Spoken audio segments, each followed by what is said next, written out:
An ambush-style attack that led to the death of a Florida rapper is all caught on camera. You can see the shooters are getting in position for their planned-out murder.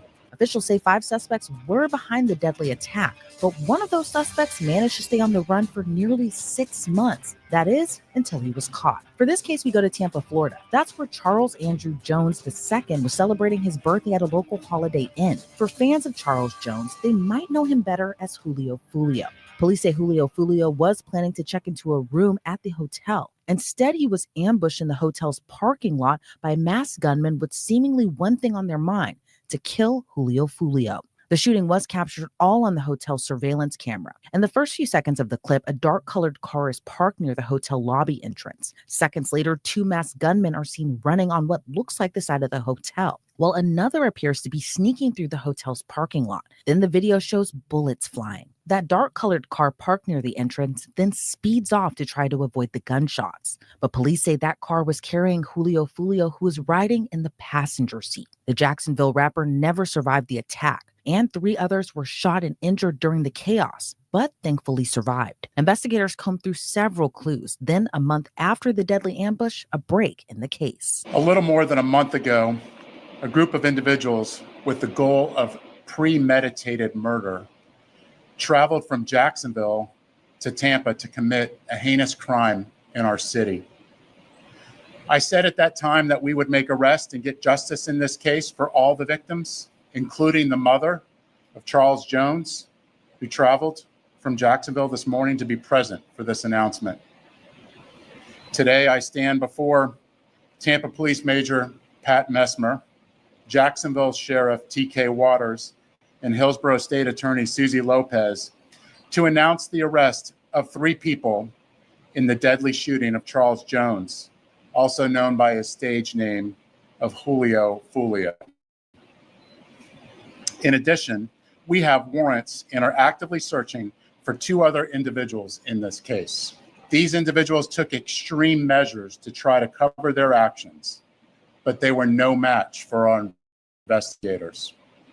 Isaiah Chance, Elisa Andrews, Sean Gaithright, Davion Murphy, and Rashard Murphy are all accused of playing a role in Jones's death and are all charged with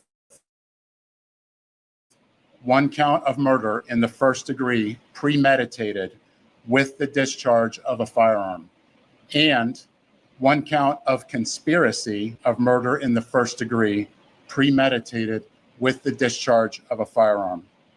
Chance, Andrews, and Gaithright were arrested over the weekend in Jacksonville. Davion Murphy and Rashard Murphy are still fugitives of justice, and we are working closely with the Jacksonville Sheriff's Office and the U.S. Marshals to apprehend them. The investigation would later reveal that the 3 armed shooters were Sean Gaithright, Rashard Murphy, and Davion Murphy. Detectives used footage from the scene, license plate readers, and phone logs to identify 2 vehicles and link them back to the suspects. Furthermore, it was found that the shooters are members of or affiliated with rival gangs of Jones that go by ATK and 1200. Jones was part of the 6 Block gang. Detectives believe that the ATK and the 1200 worked together to target Jones as part of an ongoing feud in Jacksonville. I want to send a clear message to anyone that the city of Tampa is not where you want to come to settle a dispute. You will be charged, you will be arrested, and you will be prosecuted to the fullest extent possible.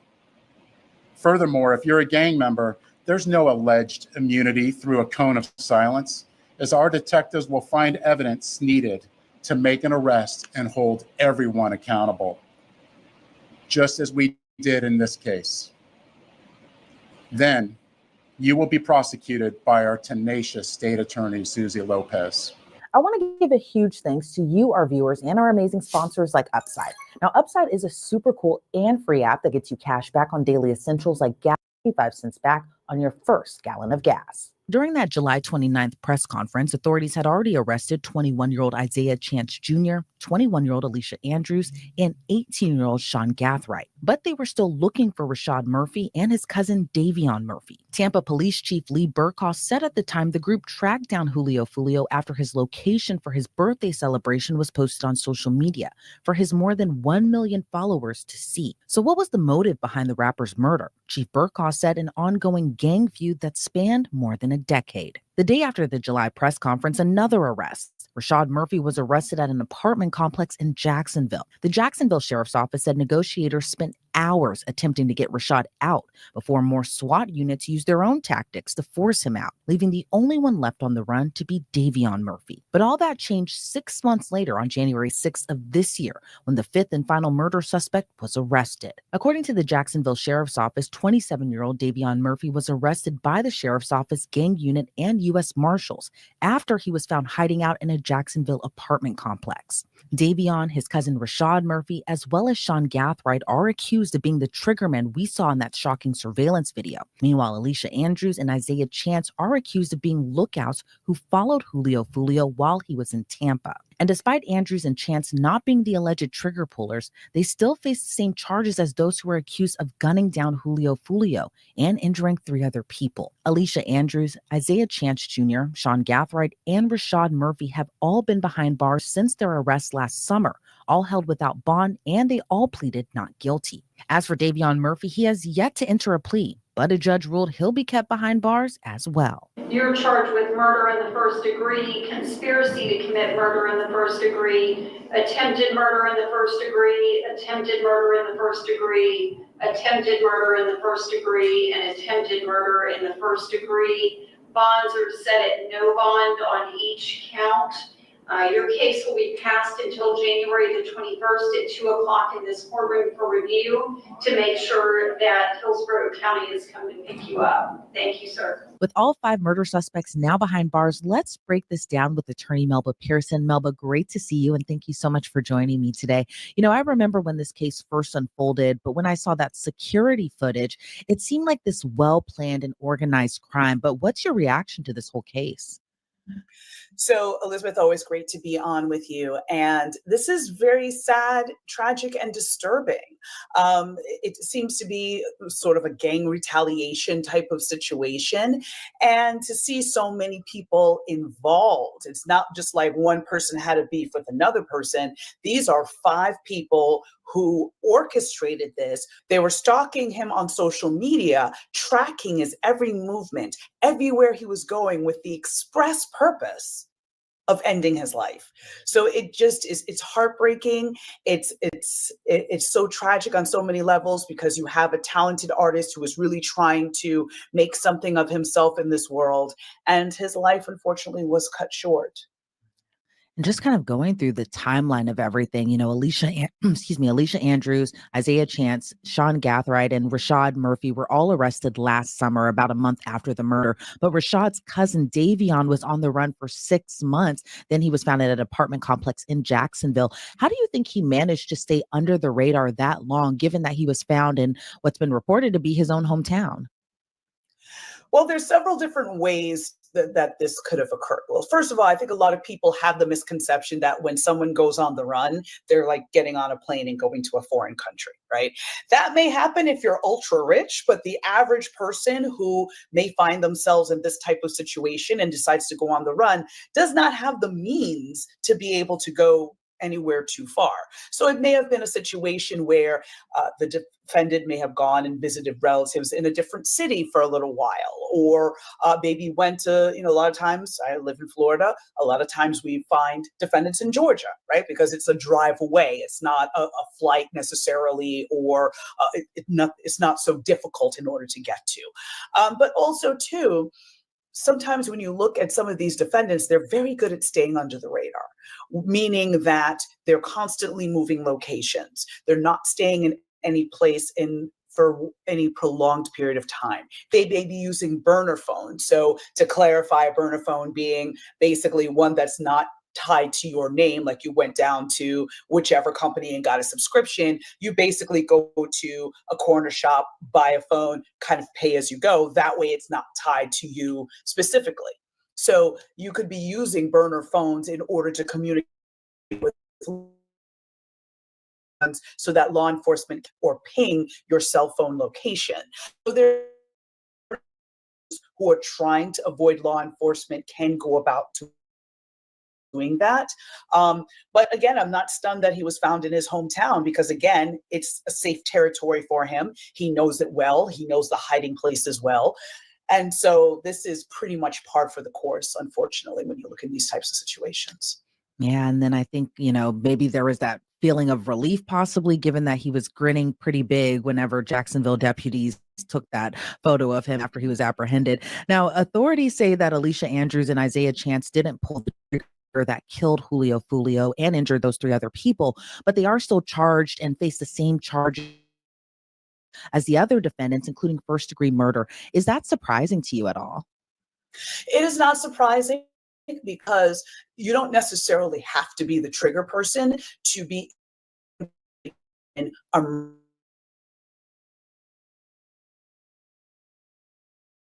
you maybe you didn't pull the trigger, but tracking on social media.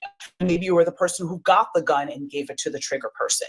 Maybe you were the person who did payment along those lines or lured the person to where they eventually were killed. Now, I'm just giving different scenarios as to how this could happen. If you are someone that was basically an equal partner in this conspiracy to kill someone, you face the same exact consequences as the person that actually pulled the trigger. And what could a trial like this really look like, especially in the next few months where Alicia Andrews is expected to go on trial, but she's being tried separately from her other co-defendants. What could that look like, given that there are 5 co-defendants in this case, but it seems like at this point, Alicia Andrews is being tried possibly later this summer as well. And then the other 3 defendants, which include Rashad Murphy, Isaiah Chance, and Sean Gathright, are going to be tried next year. And there's no set date yet just for Davion Murphy. But again, what could the trial of this type of magnitude really look like? So a couple different things can happen in this as well. Just because a trial date is set does not mean it's actually going to go to trial. So what may end up happening, especially when you have multiple co-defendants like this, it's a race to the courthouse steps. So who is going to be the first one to flip, or in other words, testify against their co-defendants so that they can receive a better plea deal, a better outcome? Because first-degree murder in Florida is a death penalty offense. So not sure based on the facts whether or not the prosecutor's office in Jacksonville will be seeking the death penalty or not. But even if it's not the death penalty, the other alternative is life in prison. And so if you can testify against your co-defendants and maybe get 20 or 25 years in prison, then at least you have an opportunity to maybe have some sort of life on the back end of that versus serving the rest of your life in prison or being executed. And so I anticipate that one of the 5, at the very least, one of the 5 is going to end up testifying against the other co-defendants. Guess we'll have to wait to see how that'll all kind of play out in these next few months. Let's kind of get into the motive of this shooting. Officials say it has to do with a gang feud, but what's your reaction to that motive and even the heavy planning that went into this deadly ambush, given the suspects are accused of traveling all the way from Jacksonville to Tampa, Florida, just to kill Julio Foolio?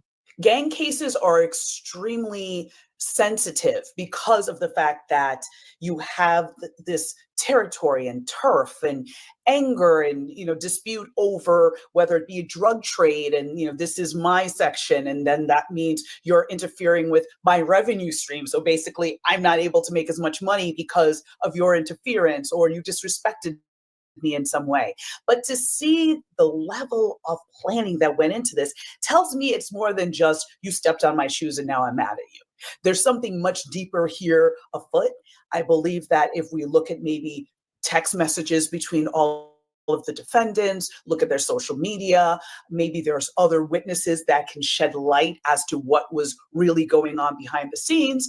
But that level of planning to me speaks to a higher level problem in terms of they're targeting him because they believe he owes them money, or again, he somehow interfered with their criminal activities, or even walked away. Because there's another aspect to that as well. If you are part of a gang, it's blood in, blood out. So you have to do something pretty terrible and illegal in order to get into the gang. But in order to leave a gang, you generally do that feet first. So that could also be playing into the scenario as well. There's a lot of unanswered questions at this juncture. I think we'll learn more as the trial proceeds and as the prosecution theory really comes into focus. But my gut instinct, based on the level of planning and what's publicly available at this point, tells me it's something that is much more revenue related, very personal, but not something on the level of, oh, you disrespected me, or some of the silly motives that we unfortunately hear that result in horrifically tragic consequences. Yeah. And authorities say that the suspects in this case, tracked Julio Foolio down after seeing a post that he had made on social media. Now, people use social media every single day. I'm sure when Julio Foolio posted that birthday flyer, he never expected that this would lead to his own murder. But in this day of social media, it seems like people can really use that to find you, track you down. What are your thoughts, kind of given the use of social media and how that also played into this case here? Well, I will say one thing, me personally, when I travel, I don't post it on socials. I'll post it when I get home, but I'm not going to post it while I'm gone, right? Because a lot of times people forget that your pictures have geolocation in them. Sometimes if you have, let's say, an iPhone and you kind of slide your picture up, you'll see all the locations, including the coordinates, date, time, place, all of that. Other people can access that too. So if you post it on social media, there is very easy ways for people to be able to figure out your location. And if they have ill intent, they now know where to find you. So that's why I caution people. Social media is a wonderful tool to be able to connect with people and see what's going on in the world, get information, but it's also a tool that can be used for evil. So be very careful in what you post, when you post, and how you post, and be very strategic in what you're doing so that you're keeping yourself and your loved ones safe. And of course, this is not to victim blame or anything along those lines. It's just that sometimes people don't think about it. They're just like, oh, hey, I'm at this party. Boom, I'm going to post this picture. Okay, great in theory, but it can also have very terrible consequences if somebody with evil intent is trying to target you. Yeah, and it seems like the sad part of all of that is that we kind of have been seeing a lot of these types of cases. It feels like on the rise where, famous people are posting, where they are and their location, and then something tragic like this does happen. Melba Pearson, I want to thank you so much for your time and insight into this case. Before we sign you off, though, where do you think everything goes from here? Do you see prosecutors giving a plea deal to any of these co-defendants here? I do see a distinct possibility of a plea, especially for those who are not the trigger people. I would not be surprised if the plea ended up being somewhere in the realm of 20 to maybe 40 years, somewhere in that range. Again, depending on criminal history, depending on the level of involvement and how actively they were involved in the case. And so, that's what I think will happen in terms of pleas. But there's going to be one or two people who are going to decide to go to trial. And again, depending on the strength of the prosecution's evidence, they can be spending the rest of their life in prison. Right. Melba Pearson, again, thank you so much for your insight into this. I really appreciate it. Thank you, Elizabeth. The earliest trial we could see is Alicia Andrews, who is slated to stand trial in August of this year. As for Sean Gathright, Isaiah Chance, and Rashad Murphy, they're scheduled to go on trial in April of 2026. Meanwhile, no trial date has been set at this time for Davion Murphy. Reporting for Law and Crime, I'm Elizabeth Milner. The hardest thing is obviously finding products to sell and then getting authorized to sell those products. So with Ecom Authority, they've been able to. On Prime Crime. That was a slick move, man. Very slick move. Man. Go ahead and put your hands No, on hell, that ain't that. And officers' arrests come into question.